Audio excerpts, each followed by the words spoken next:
The distress signal. Captain Marcus Chen floated in zero gravity near the observation deck of the exploration vessel Horizon's Edge, watching distant stars paint patterns across the void. The ship had been charting unexplored sectors for 6 months, searching for habitable worlds and resources that could benefit Earth's expanding colonies. His crew of 80 specialists represented humanity's finest minds in xenobiology, astronomy, and first contact protocols. They were explorers, not warriors, though every human vessel carried defensive capabilities that other species found unsettling. The peace shattered when Communications Officer Lisa Park's voice crackled through the ship's intercom. "Captain, we're receiving an unusual transmission. It appears to be a distress signal, but it's not using any human frequencies or encoding." Marcus pushed off from the viewing port and propelled himself toward the bridge, his movements practiced and efficient in the weightless environment. As he entered the command center, his crew turned to face him with expressions mixing curiosity and concern. "Put it through the universal translator," Marcus ordered, strapping himself into the captain's chair. The bridge fell silent as alien voices filled the air, their melodic tones gradually resolving into understandable words through the ship's advanced translation matrix. "This is Colony Administrator Thymol of the Zalathi settlement on Kepler 438b. We are under attack by Vroken raiders. Our defensive shields have failed. They are taking our people for their slave markets. 57 souls remain, including 20 younglings. Please, if anyone receives this message, we beg for assistance. The Vroken ships will return within the next rotation to collect more prisoners." Marcus felt his jaw tighten as he listened to the desperate plea. The Zalathi were known to humanity through intercepted communications and long-range observations. They were a peaceful species, resembling Earth's octopi but adapted for land, with multiple limbs and bioluminescent skin that changed colors with their emotions. They had never shown aggression toward any species and were renowned across this sector for their artistic achievements and philosophical contributions to galactic culture. "How far is Kepler 438b from our current position?" Marcus asked his navigation officer, Commander James Wright. The officer's fingers danced across his console before responding. "Approximately 12 light hours at maximum burn, Captain. But, sir, our scouts report at least 3 Vroken warships in that system. The Horizon's Edge isn't equipped for that level of combat engagement." Marcus stood from his chair, pacing the small bridge as he considered their options. The Vroken Empire was infamous throughout this region of space. They were massive reptilian beings, standing 3 meters tall, with natural armor plating and a culture built entirely around conquest and subjugation. Their technology was advanced, their ships heavily armed, and their cruelty legendary. Taking them on with a single exploration vessel would be suicide. Yet as Marcus looked at his crew, he saw the same determination reflected in every face. Humanity had earned its reputation as Deathworlders, not through conquest, but through an almost irrational willingness to risk everything to protect the innocent. Earth's extreme conditions had forged a species that other aliens found incomprehensible, beings who would charge into certain death if it meant saving others. "Park, open a channel to Earth Command, Priority Alpha," Marcus ordered. "Right, plot a course to Kepler 438b, but keep us at the edge of the system. We're going to scout the situation while we wait for backup." As his crew sprang into action, Marcus activated the ship-wide communication system. "All hands, this is the captain. We've received a distress call from a Zalathi colony under attack by Vroken slavers. I won't order anyone to follow me into this fight, but I'm setting course to render assistance. Anyone who wishes to transfer to the escape pods will face no judgment or consequences." The bridge remained silent for a long moment before Chief Engineer Rodriguez spoke up from her station. "Captain, with respect, if you think any of us are leaving while children are being sold into slavery, you don't know your crew very well." A chorus of agreement rose from every station, and Marcus felt a surge of pride in his people. the Horizon's Edge jumped to hyperspace, its experimental drive pushing the boundaries of human technology. During the journey, Marcus reviewed everything they knew about Vroken tactics and capabilities. The Reptilian Empire had conquered 17 systems through a combination of overwhelming firepower and psychological warfare. They considered most species weak and suitable only for servitude, viewing compassion as a fatal flaw to be exploited. When they dropped out of hyperspace at the edge of the Kepler 438b system, the tactical display immediately lit up with contacts. 3 Vroken destroyers orbited the small garden world, their weapon systems powered and ready. On the planet's surface, Marcus could see the faint energy signatures of a struggling colony, its defensive barriers flickering like dying candles. "Captain, I'm detecting life signs being transported from the surface to the lead Vroken ship," reported Science Officer Dr. Yuki Tanaka. They're taking more prisoners." Marcus gripped the armrest of his chair hard enough to make the metal creak. Through the view screen, he could see the beautiful blue-green world being violated by the dark shapes of the Vroken vessels, like predators circling wounded prey. "Park, did you get through to Earth?" Marcus asked. The communications officer nodded, her face grim. "Yes, sir. Admiral Blackwood herself responded. She's mobilizing everything within range." The message was brief but clear. "Hold position, observe and report. The cavalry is coming." For the next several hours, the Horizon's Edge maintained its position at the edge of the system, using advanced sensors to monitor the Vroken operation. Marcus watched helplessly as shuttle after shuttle departed the planet's surface, each one carrying terrified Zalathi prisoners to an uncertain fate. His crew grew increasingly restless, their human instincts screaming at them to act, to do something, anything to stop the atrocity unfolding before them. "Captain," Dr. Tanaka said suddenly, "I'm detecting something unusual. The Zalathi are transmitting on a very low frequency, almost below our detection threshold. It's a message directed at us." Marcus leaned forward in his chair. "Can you translate it?" After a moment, Tanaka nodded, and a weak voice filled the bridge. "Human vessel, we see you at the edge of our system. Administrator Thaimal speaking. The Vroken have taken 40 of our people already. They speak of your species with fear, calling you the Deathworlders who feel no pain and know no retreat. If this is true, please, we beg you, save our younglings. They are all that matters now." Before Marcus could respond, his tactical officer, Lieutenant Commander Angela Foster, spoke up with urgency. "Captain, we're detecting a massive hyperspace signature. No, wait, multiple signatures. My God, it's the entire Third Fleet." Space itself seemed to tear apart as ship after ship emerged from hyperspace. First came the dreadnought Thunder of Terra, its 2-kilometer hull bristling with weapons that had been designed after humanity studied every known form of galactic warfare. Behind it came carriers, destroyers, frigates, and assault craft, each one bearing the blue and green emblem of Earth.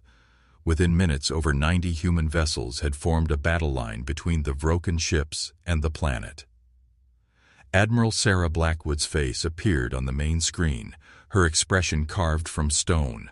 A veteran of the Mars Rebellion and the Asteroid Wars, she was the embodiment of humanity's transformation from explorers to protectors. "Captain Chen, excellent work locating the situation. Now stand back and watch what happens when someone threatens the innocent in humanity's presence."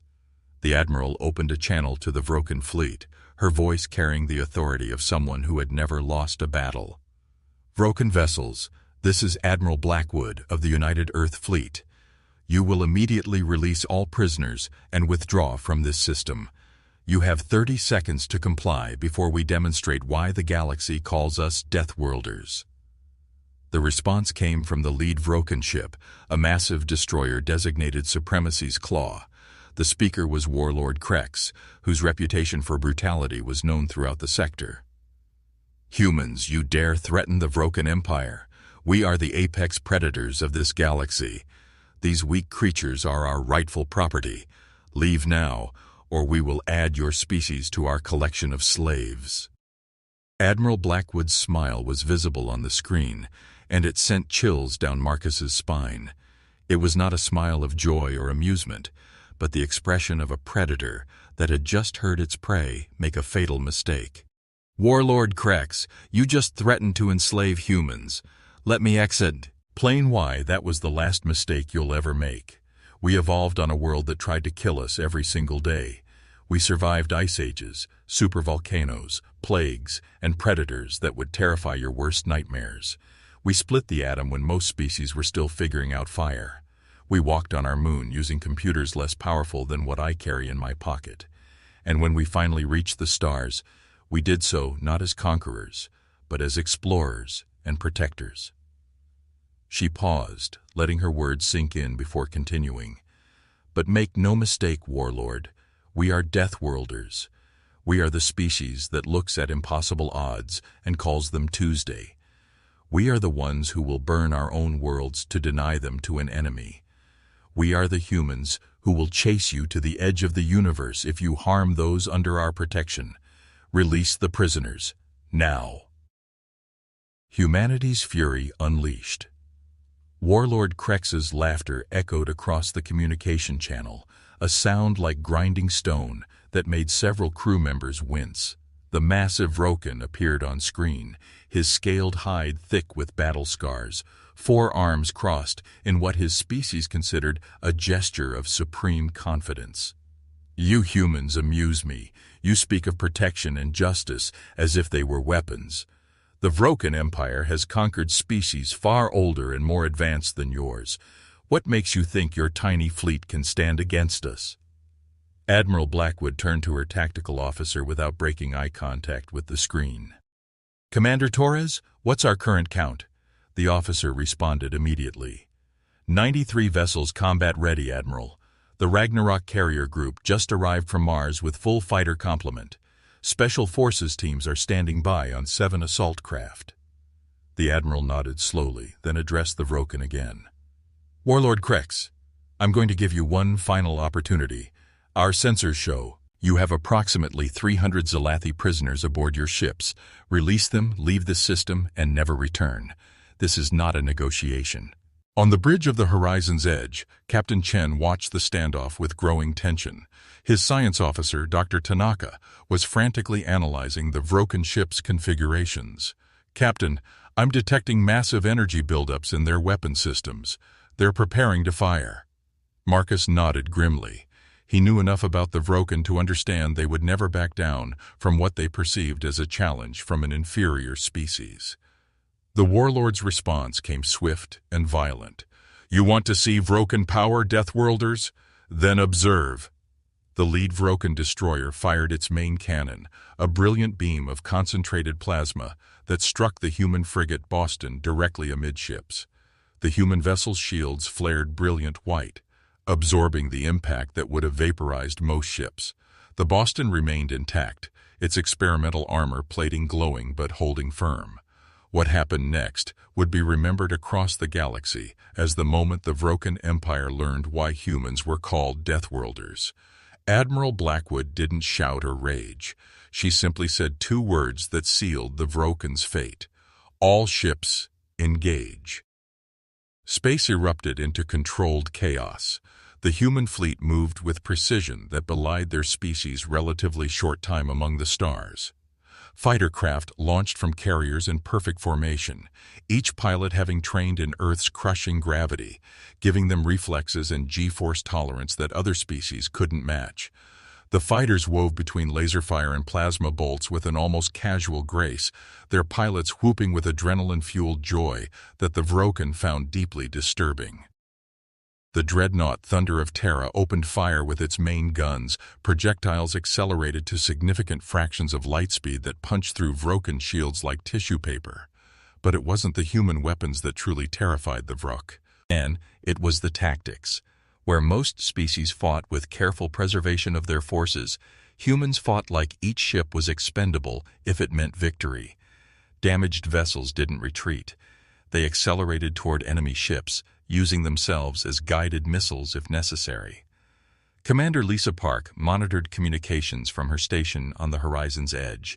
and what she heard from the human fleet chatter made her blood run cold with pride. Pilots with damaged fighters were laughing as they performed ramming maneuvers. Marine boarding teams were singing ancient war songs as they prepared to breach enemy hulls. Engineers were overloading reactors to squeeze out more power, knowing the risk of catastrophic failure. This wasn't desperation. It was humanity's greatest strength and most terrifying aspect, the willingness to sacrifice everything for others. Meanwhile, aboard the assault craft Vanguard, Lieutenant Colonel Michael Reeves prepared his Special Forces team for the most dangerous part of the operation. While the fleet engaged the Vroken warships, they would board the prison vessel and extract the Sci-Fi captives. His team of 40 Marines had trained for exactly this scenario, though none had expected to execute it so soon. "Listen up," Reeves addressed his team as they performed final equipment checks. "The Sci-Fi prisoners are being held in the lower decks of that destroyer. We go in hard and fast, breach at 3 points simultaneously. Team Alpha secures the prisoners. Team Beta eliminates resistance. Team Gamma secures our exit route. Remember, the Vroken are 3 meters tall and heavily armored, but they're also slow. Use your speed, use your training, and for God's sake, don't try to go toe-to-toe with them in a strength contest." On the bridge of the Horizon's Edge, Captain Chen watched the standoff with growing tension. His science officer, Dr. Tanaka, was frantically analyzing the Vroken ship's configurations. "Captain, I'm detecting massive energy buildups in their weapon systems. They're preparing to fire." Marcus nodded grimly. He knew enough about the Vroken to understand they would never back down from what they perceived as a challenge from an inferior species. The warlord's response came swift and violent. "You want to see Vroken power, Deathworlders? Then observe." The lead Vroken destroyer fired its main cannon, a brilliant beam of concentrated plasma that struck the human frigate Boston directly amidships. The human vessel's shields flared brilliant white, absorbing the impact that would have vaporized most ships. The Boston remained intact, its experimental armor plating glowing but holding firm. What happened next would be remembered across the galaxy as the moment the Vroken Empire learned why humans were called Deathworlders. Admiral Blackwood didn't shout or rage. She simply said 2 words that sealed the Vroken's fate. "All ships, engage." Space erupted into controlled chaos. The human fleet moved with precision that belied their species' relatively short time among the stars. Fighter craft launched from carriers in perfect formation, each pilot having trained in Earth's crushing gravity, giving them reflexes and G-force tolerance that other species couldn't match. The fighters wove between laser fire and plasma bolts with an almost casual grace, their pilots whooping with adrenaline-fueled joy that the Vroken found deeply disturbing. The dreadnought Thunder of Terra opened fire with its main guns, projectiles accelerated to significant fractions of light speed that punched through Vroken shields like tissue paper. But it wasn't the human weapons that truly terrified the Vrok. And it was the tactics. Where most species fought with careful preservation of their forces, humans fought like each ship was expendable if it meant victory. Damaged vessels didn't retreat. They accelerated toward enemy ships, using themselves as guided missiles if necessary. Commander Lisa Park monitored communications from her station on the Horizon's Edge, and what she heard from the human fleet chatter made her blood run cold with pride. Pilots with damaged fighters were laughing as they performed ramming maneuvers. Marine boarding teams were singing ancient war songs as they prepared to breach enemy hulls. Engineers were overloading reactors to squeeze out more power, knowing the risk of catastrophic failure. This wasn't desperation. It was humanity's greatest strength and most terrifying aspect, the willingness to sacrifice everything for others. Meanwhile, aboard the assault craft Vanguard, Lieutenant Colonel Michael Reeves prepared his Special Forces team for the most dangerous part of the operation. While the fleet engaged the Vroken warships, they would board the prison vessel and extract the Sci-Fi captives.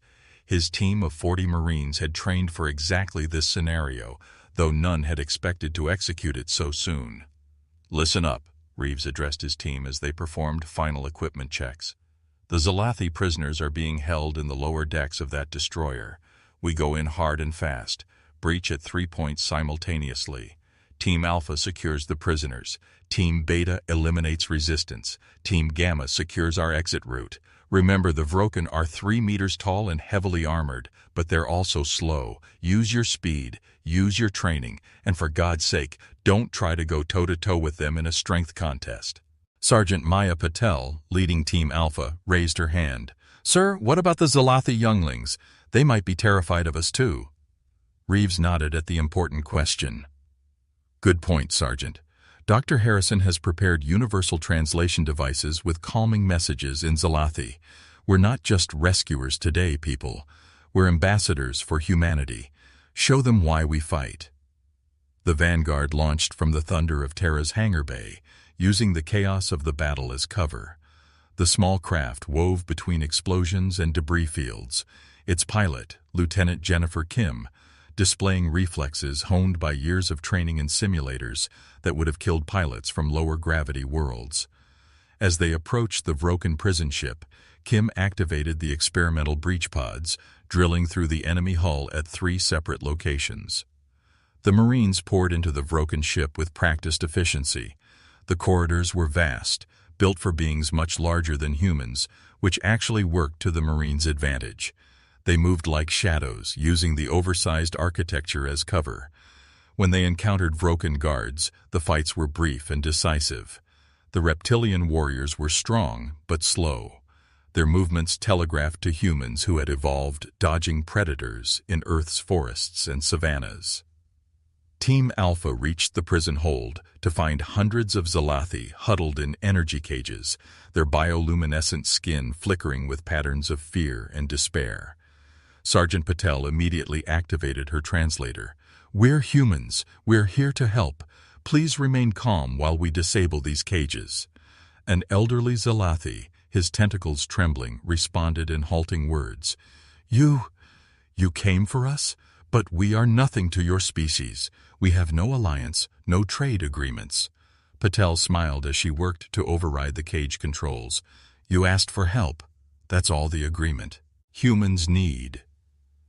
As the cages powered down, the Zalathi prisoners began to emerge, their skin patterns shifting to what the Marines' cultural database identified as hope and gratitude.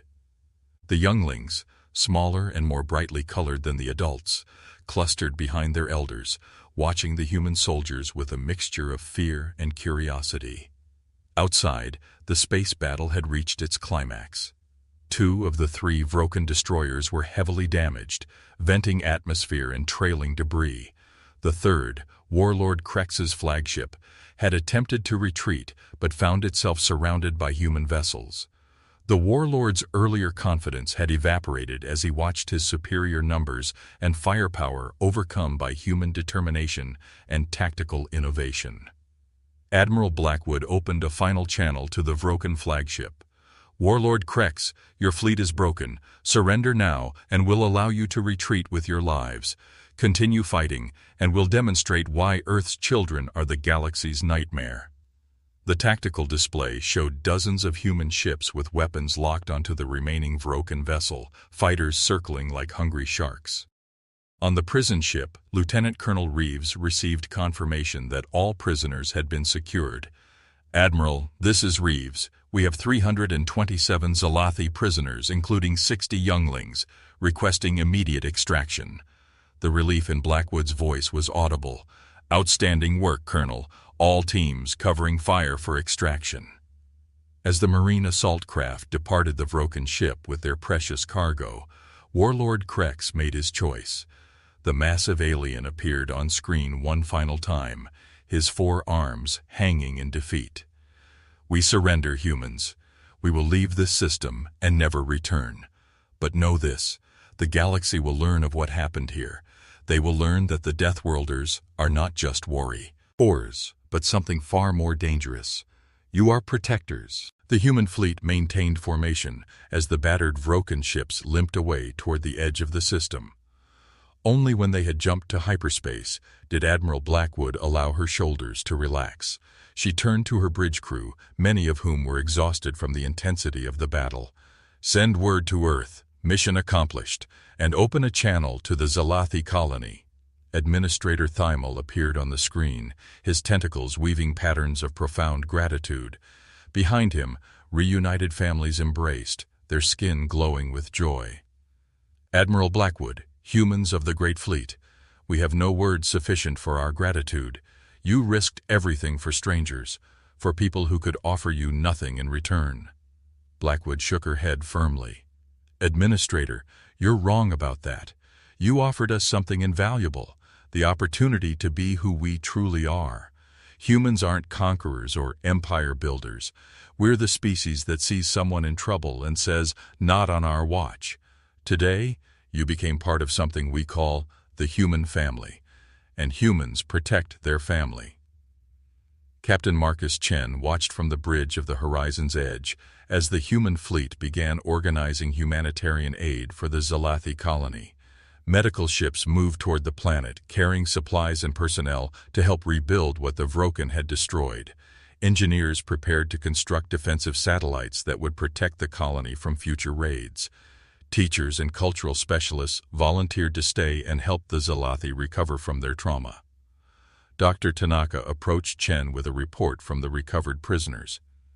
"Captain, the Zalathi we rescued are asking if they can speak with you. They say you were the first to answer their call, the one who chose to help when logic dictated you should have fled." Marcus stood, straightening his uniform. "Tell them I'll be right there." As he made his way to the cargo bay where the refugees were being treated, Marcus reflected on what had just occurred. In less than a day, humanity had potentially started a war with one of the galaxy's major powers. They had risked dozens of ships and thousands of lives for people they had never met. By any logical measure, it had been foolish, reckless, and potentially catastrophic for Earth's future. But as he entered the cargo bay and saw the young Zalathi running to their parents, their skin bright with happiness, Marcus knew that every human in the fleet would make the same choice again without hesitation. This was what made humanity unique in the cosmos, not their strength or their technology, but their willingness to stand between evil and innocence, no matter the cost. The galaxy would indeed learn about what happened at Kepler 438b. They would learn that humans, the Deathworlders from a hostile planet, were also the ones who would cross the void to save strangers. They would learn that humanity's greatest weapon wasn't their ships or soldiers, but their unreasonable, illogical, beautiful compassion that burned bright enough to challenge the darkness between the stars. And somewhere in the vast expanse of space, on hundreds of worlds and stations, species who had lived in fear of raiders and slavers began to whisper a new phrase, passed from one to another like a prayer of hope. "When all seems lost, call the humans. The Deathworlders will come."